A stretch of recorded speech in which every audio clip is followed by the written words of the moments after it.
SDPI கட்சியின் சார்பாக 25,000 குடும்பங்களுக்கு சுமார் 3 கோடி ரூபாய் மதிப்புள்ள நிவாரணப் பொருட்களை இன்றிலிருந்து வழங்குவது என்று திட்டமிட்டு அதற்கான அந்த நிவாரணப் பொருட்கள் வழங்கும் நிகழ்ச்சி இன்றைக்கு நடைபெற்றுக் கொண்டிருக்கிறது. ஏற்கனவே தொடர்ந்து மழை வெள்ளம் துவங்கிய காலத்திலிருந்து தொடர்ந்து சுமார் 3 கோடி ரூபாய் மதிப்புள்ள நிவாரணப் பொருட்களை நாங்கள் சென்னையில் வழங்கியிருக்கிறோம். அதேபோன்று கடலூரில் சுமார் 1,5 கோடி ரூபாய் மதிப்புள்ள நிவாரணப் பொருட்கள் ஏற்கனவே வழங்கப்பட்டிருக்கிறது.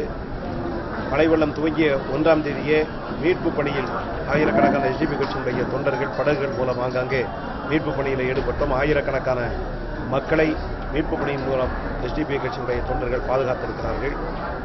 தொடர்ந்து மருத்துவ பணியும் சுத்தப்படுத்தக்கூடிய பணிகளும் நூற்றுக்கணக்கான இடங்களில் சென்னை மாநகரில் நடைபெற்றுக் கொண்டிருக்கிறது.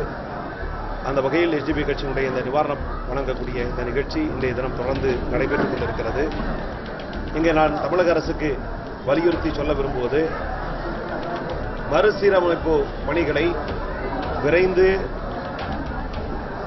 செயல்படுத்திட வேண்டும் என்று தமிழக அரசை நான் வலியுறுத்தி கேட்டுக்கொள்கிறேன். இன்னும் வேகமாக செயல்பட்டிட வேண்டும். சென்னை மாநகர் மிகப்பெரிய அளவில் பாதிக்கப்பட்டிருக்கிறது. அதே நேரத்தில் சென்னை மாநகராட்சி என்பது மாநகர மேயர் என்பவர் செயல்படாமல் இருக்கிறார். எனவே ஒன்று அவர் செயல்படாவிட்டால் ஒன்று ராஜினாமா செய்ய வேண்டும், அல்லது அவரை பொறுப்பிலிருந்து நீக்கிவிட்டு வேறு நிர்வாகத்தை அமைத்து மாநகராட்சியினுடைய பணிகளை செயல்படுத்திட வேண்டும். ஏனென்றால் இன்றைக்கு சென்னை மாநகரமே ஒரு மிகப்பெரிய பாதிப்பை சந்தித்துக் கொண்டிருக்கிற இந்த நிலையில் மேயர் செயல்படாமல் இருந்தால் பணிகள் முழுமை பெறாது என்று நாங்கள் கருதுகிறோம். எனவே சென்னை மாநகர மேயர் ஒன்று விரைந்து அவர் செயல்பட வேண்டும். இதுவரைக்கும் அவர் செயல்படவில்லை. அதை தமிழக அரசு உரிய நடவடிக்கை எடுத்து ஒரு புதிய நிர்வாகத்தை அமைத்து மாநகராட்சி நிர்வாகத்தை செயல்படுத்திட வேண்டும் என்று நான் வலியுறுத்தி கேட்டுக்கொள்கிறேன்.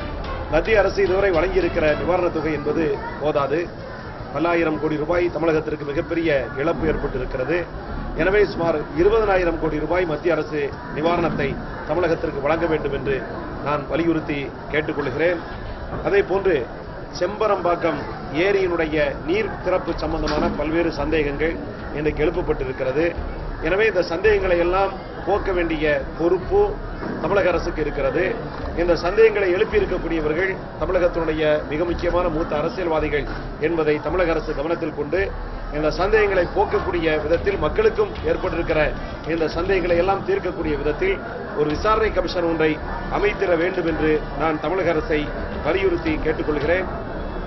அதே போன்று தமிழகம் முழுவதும் விவசாயிகள் பெரிய அளவில் பாதிக்கப்பட்டிருக்கிறார்கள்.